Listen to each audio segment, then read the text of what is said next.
بیننده عزیزمون از بابل مهمونمون هستن با این زخم مزمن که بهتون گفتن چی کار کنین؟ من گفتم چیز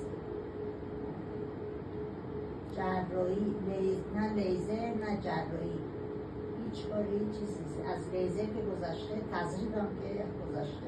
خب گفت برای خوب شدنش باید چی کار کنی؟ هیچ راهی نداره، فقط به چیز کنی، استراحت کنی، پاتون بدی بالا. ما برای هیچ بیماری نمیگیم همیشه استراحت کن. ببینید وقتی توی واریس مزمن ما میگیم استراحت کن، پاتو بده بالا، بله جریان خون رو هدایت میکنه به سمت پایین که دیگه ما استاز وریدی نداشته باشیم. ولی خب مریض که نمیتونه 24 ساعت پاشو بذاره بالا، پس اون رگ واریسی رو که مسبب زخم شده باید حذف کنیم. توی ایشون ما چسب واریس میخوایم تزریق کنیم ولی لیزر هم براشون میشه انجام داد.